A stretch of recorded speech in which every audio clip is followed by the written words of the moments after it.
নমস্কার সকলকে, good morning. With সুমনার নতুন একটা ব্লগে সকলকে অনেক অনেক স্বাগত জানাই। আজ অনেক দিন পর আবার নতুন করে ব্লগ করছি। প্রায় ১৩-১৪ দিন হবে আমি ব্লগ দিইনি। তো শরীর কিছুটা খারাপও ছিল, মেয়েরও খুব শরীরটা খারাপ ছিল। তাছাড়াও অনেক কাজ ছিল, পারিবারিক কিছু কাজ ছিল যেগুলোর জন্য আমার ব্লগটা দেওয়া হয়নি। তো অনেকদিন পর আবার ব্লগ দিচ্ছি আর বেশ ভালো লাগছে জানো তো, একটা অভ্যেসে পরিণত হয়েছে ব্লগ দেওয়াটা। কি করছি না করছি সেই তো একই কাজ, সবাই একই কাজ করে, তবুও দেখতে অনেকে ভালোবাসে। যেমন আমি আর ৫ জনেরটা দেখতে ভালোবাসি, সেরকম আমারটাও অনেকে দেখতে ভালোবাসে। তো সেই দায়বদ্ধতা থেকেই আর কি ব্লগটা করতে আমার ভালো লাগে। তো দেখো, আর সকালবেলা উঠেছি বেশ দেরি করে, 8:30টার সময় ঘুম থেকে আমি উঠেছি। কাল রাত্রি থেকে বেশ মাথা যন্ত্রণা করছিল। তো তোমরা অনেকেই হয়তো জানো যে এই রোগটা আমার আছে। আর মাথা যন্ত্রণা করলে না আমি কোনো কাজই সেভাবে করে উঠতে পারি না।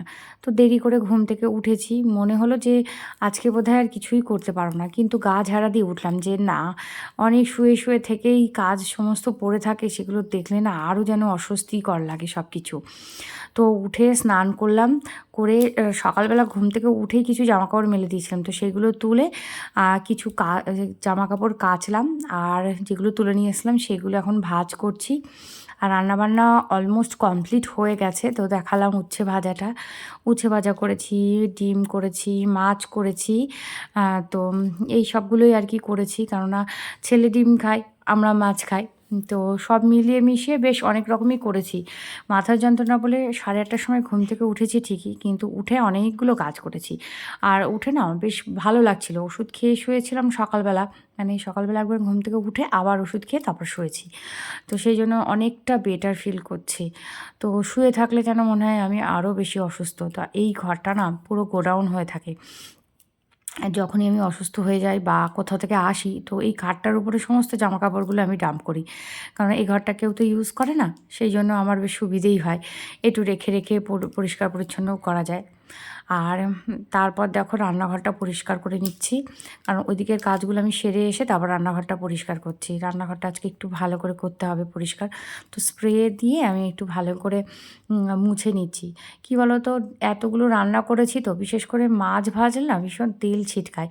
তো যে তেল ছিটকে ছিটকে সমস্ত জায়গায় গিয়ে পড়েছে।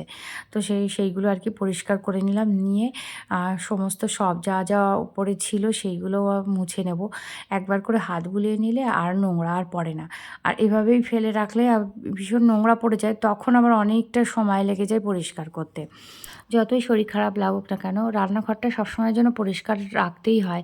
কেননা মাছি আর এই আরশোলার উৎপাত হয়। আমি দেখেছি যে আ এখন করব না, একটুখানি পরে করব। এই একটুখানির জন্যই কত যে আরশোলার উৎপাত হয়, মানে কি বলবো আর। সেইজন্য কষ্ট করে হলেও রান্নাঘরটা পরিষ্কার করে রাখা উচিত। এটা আমার মত। না হলে না এই আরশোলা তাড়াতেই মাথার ঘাম পায়ে ফেলতে হয় আবার। তো যাই হোক, রান্নাঘর তো অলমোস্ট আমার পরিষ্কার হয়ে গেল। তো সকালে যেগুলো মেজে রেখেছিলাম, যেগুলো আর কি জল ঝরে গেছে, সেগুলো সব ড্রয়ারে গুছিয়ে রেখে দেবো। জল সমেত রাখা যায় না, কারণ এই জালিগুলোর জং ধরে যাওয়ার সম্ভাবনা থাকে। নমস্কার। তো আজকে বেশ শরীরটা আমার খারাপ ছিল, তো আপাতত আমার এখন শরীরটা ভালো আছে ওষুধ টষুধ খেয়ে। আর আমি এই জাস্ট উঠলাম দুটো ভিডিও করে। তো দেখতে পাচ্ছ লিপস্টিক আছে একটু ঠোঁটে, তো মুছে দিয়েছি, তবুও একটু স্টেইন আছে।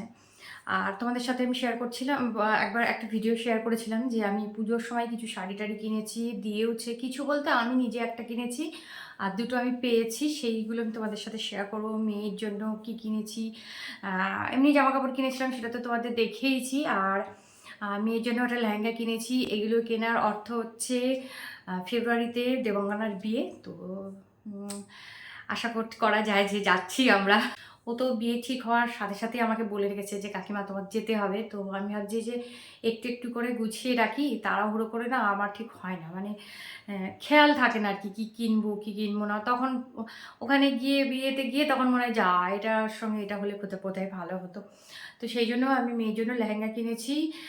আর আমি ব্লাউজ কিনেছি, একটা শাড়ি কিনেছি। তো সবগুলোই তোমাদের সাথে শেয়ার করব। তো দেখতে থাকো কি কি কিনেছি। তো যা আছে সব এই এই আলমারিতে রেখেছি, ওই আলমারিতে আর জায়গা নেই। তো ওই দেখো ওই কোনায় এই যে নিচে রেখেছি, এখনও যেহেতু নতুন তো সেভাবে আমি এখনও গোছাইনি। তো যখন আমি পরবো তারপরে ওই দিকে কোথাও রাখবো, কারণ ওখানে যে হ্যাঙ্গারটা ঝোলানোর জায়গাটা সেটা ভেঙে পড়ে গেছে, আর এটাও ভেঙে গিয়েছিল জানো তো, এটাও ভেঙে গিয়েছিল। এটা আবার আমার হাজব্যান্ড ঠিক করেছে, কিন্তু ওটা না ঠিক করা গেল না, ওটার জন্য মিস্ত্রি দরকার, আর এটা ও একাই ঠিক করেছে। তো চলো আমি আগে বার করি, তারপর তোমাদেরকে দেখাচ্ছি। আই হোপ ভালোভাবে দেখা যাচ্ছে। তো আমি যেটা কিনেছি সেটা আমি ফার্স্টে দেখাই।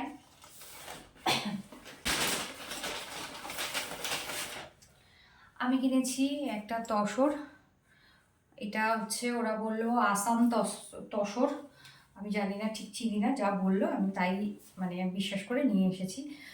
এটা হচ্ছে ভেতরটায়, কালারটা এত ভালো লাগলো আমার, তো আমার খুব ভালো লেগেছে এটা। আর ভেতরটা হচ্ছে এই যে, মানে ভেতরটা বলছে আঁচলটা হচ্ছে এইটা, আর পুরো শাড়িটা হচ্ছে এই হচ্ছে শাড়িটা। আমি আর খুললাম না, খুললে আবার ভাঁজ করা মুশকিল হয়ে যাবে। তো এটা আমি কিনেছি, মানে আমি কিনেছি বলতে আমার বর আমাকে কিনে দিয়েছে। পুজোর সময় বাচ্চাদের জামা কাপড় কেনাকাটা করার সময় কিনেছি আর কি। মাহির জন্মদিনে যে ফ্রকটাও কিনেছিল, তোমাদের সাথে শেয়ার করেছি সেই ব্লগটা, ওটার আমি ওই জামাটা আর দেখালাম না, ফ্রকটা সেই দিনই আর কি কিনে নিয়ে এসেছিলাম। তো আমার পিকো ফলস সব করা হয়ে গেছে, এই যে ব্লাউজ পিস, আর ব্লাউজ পিস আমি এখন বানাবো না। আমরা এর সঙ্গে যেহেতু একটা হালকা কালারের শাড়ি, আর যদি বিয়েতে পরি তাহলে খুব গর্জাস একটা ব্লাউজ দিয়ে পরতে হবে। আর ব্লাউজটা আমি কিনেছি, একটু পরে দেখাচ্ছি তোমাদের। তারপরের শাড়িগুলো দেখো। আর এই শাড়িটা দিয়েছে আমার মা, এটা হচ্ছে আঁচল, এটা আঁচল, আর ভেতরটা দেখাচ্ছি। ভেতরটা হচ্ছে এটা কি সিল্ক আমি জানি না, ওটা পিয়ালি থেকে কিনেছি, দমদম ক্যান্টনমেন্টের যে পিয়ালি ওটা কিনেছি। আর এটা হচ্ছে শ্রীনিকেতন থেকে। তো আমার আর বোনের একই শাড়ি, বোনেরটা হচ্ছে মেরুন কালার, আর আমারটা হচ্ছে এই পেঁয়াজি কালার। তো এই হচ্ছে আঁচল, আর এই হচ্ছে বডি। আর এর সঙ্গে ব্লাউজ পিসটা দেখাচ্ছি। এই হলো ব্রকেটের ব্লাউজ পিস। তো ব্লাউজ আমি করাইনি, এখানে কে ভালো করে আমি ঠিক জানি না, অনেক দিন ব্লাউজ আমার করানো হয়নি। তো আপাতত রয়েছে, থাক, হয় আমি ঠাকুরের আসনে পাতবো, আর না হলে হয়তো বানাবো, না বানানোর চান্সেসই বেশি আর কি। এখন কন্ট্রাস্টে ব্লাউজ দিয়ে পরার একটা চল এসছে, তো সেরকমই কিছু ভেবে রেখেছি, আছেও আমার সেরকম ব্লাউজ, শুধুমাত্র ওই শাড়িটার জন্য আমি আলাদা ব্লাউজ কিনেছি। তো আমি আর একটা শাড়ি দেখাবো।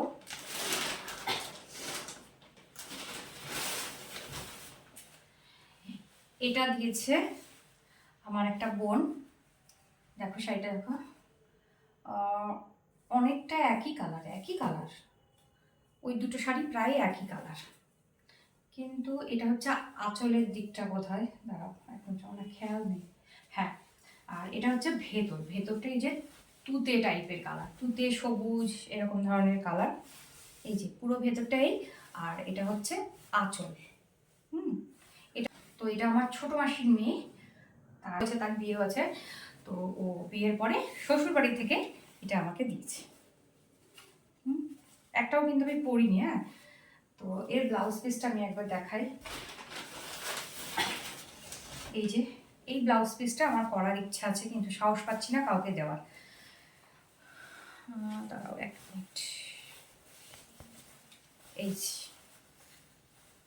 তো দেখো কত জিনিসপত্র রয়েছে, কত দামি দামি শাড়ি আছে, কিন্তু ছোটোবেলায় ওই একটা জামা করে পেতাম পুজোর সময়, সেটাতে যে কী আনন্দ হতো সেই আনন্দ এখন আর খুঁজে পাই না। কী বলো তো, বয়সের সঙ্গে সঙ্গে মানুষের মনের একটা বিরাট পরিবর্তন হয়, আর সেই উৎসাহ সেই ব্যাপারটা আর আসে না। তো দেখো এই যে ব্লাউজটা দেখছো, এটা আমি অ্যামাজন থেকে কিনেছি, এই 400 থেকে 500 টাকার মতো পড়েছে। আমার না খুব ভালো লেগেছে ব্লাউজটা, আমি জানি না গরমের সময় কতটা আরামদায়ক হবে, তবে শীতের সময় বেশ আরামদায়ক। আর একটু ফ্রি সাইজ, তো যার যেরকম সাইজ সেই অনুযায়ী এটাকে ভালো করে মেরে যদি নেওয়া হয় না, খুব ভালো লাগবে কালারটা। দেখো এই দুটো কালার খুব ভালো মানিয়েছে, আমার মনে হলো এই দুটো কালার কন্ট্রাস্টে খুব ভালো লাগবে। তোমাদের কেমন লাগছে অবশ্য আমাকে জানিও, আমার তো বেশ লেগেছে। এবার দেখো আমার মেয়ের জন্য আমি লেহেঙ্গা কিনেছি। তো মেয়ের জন্য আমি অনেক মানে মাথা ঘামিয়ে অনেক টাইম নিয়ে লেহেঙ্গা কিনেছি। কারণ আমার মেয়ে বেশ রোগা। তো সব লেহেঙ্গাগুলোই তো মোটামুটি ভালো লাগছিলো। কিন্তু আমার মেয়ের কোনটা মানাবে সেটাই আমার ভীষণ চিন্তার বিষয় ছিল। তো এটা আমি পরিয়ে দেখেছি ওর, খুব ভালো লাগছিলো। মেয়ের লেহেঙ্গাটা আমি মিন্ত্রা থেকে নিয়েছি।